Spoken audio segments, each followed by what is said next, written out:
ಮಂಗಳೂರಿನ ಪಾಲಿಕೆ ಕೆಳಭಾಗದ ಯೂನಿಯನ್ ಬ್ಯಾಂಕ್ನ ಎದುರು ದೊರೆತ ಹಣವಿರುವ ಚೀಲವೊಂದನ್ನು ಸಾಮಾಜಿಕ ಕಾರ್ಯಕರ್ತ ನೈಗಲ್ ಅಲ್ಬುರ್ಕರ್ಕ್ ಎಂಬವರು ಹಣ ಕಳೆದುಕೊಂಡವರಿಗೆ ಬರ್ಕೆ ಠಾಣೆಯಲ್ಲಿ ಪೊಲೀಸರ ಸಮ್ಮುಖದಲ್ಲಿ ಹಿಂತಿರುಗಿಸುವುದರ ಮೂಲಕ ಮಾನವೀಯತೆ ಮೆರೆದಿದ್ದಾರೆ. ಮಂಗಳೂರು ಮಹಾನಗರ ಪಾಲಿಕೆಯ ಪಾರ್ಕಿಂಗ್ ಸ್ಥಳದಲ್ಲಿ 1,50,000 ರೂಪಾಯಿ ನಗದು ಇರುವ ಚೀಲವೊಂದು ಬಿದ್ದಿರುವುದನ್ನು ಕಂಡು ಸಾಮಾಜಿಕ ಕಾರ್ಯಕರ್ತ ನೈಗಲ್ ಅಲ್ಬುರ್ಕರ್ಕ್ ಎಂಬವರು ಬರ್ಕೆ ಪೊಲೀಸರ ಸಮ್ಮುಖದಲ್ಲಿ ಹಣ ಕಳೆದುಕೊಂಡವರಿಗೆ ಹಿಂತಿರುಗಿಸುವ ಮೂಲಕ ಮಾನವೀಯತೆ ಮೆರೆದಿದ್ದಾರೆ.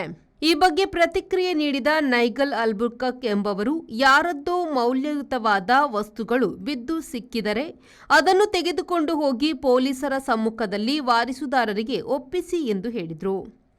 ನನಗೆ ಮಹಾನಗರ ಪಾಲಿಕೆ ಪಾರ್ಕಿಂಗ್ ಲಾಟಲ್ಲಿ ಒಂದು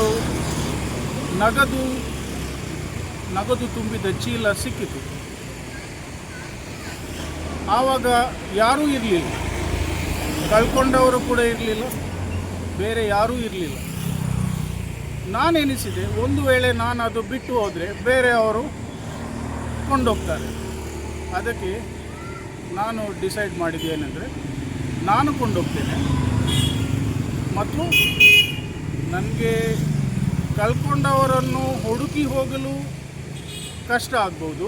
ಆದರೆ ಯಾರ್ದಾದ್ರೂ ಒಂದು ಕ್ಲೇಮ್ ಬಂದರೆ, ಮುಂದಿನ ದಿನಗಳಲ್ಲಿ ಯಾರ್ದೊಂದು ಕ್ಲೇಮ್ ಬರುವಾಗ ನಾನು ವೆರಿಫೈ ಮಾಡಿ ಹಿಂದೆ ಕೊಡ್ತೇನಂತ.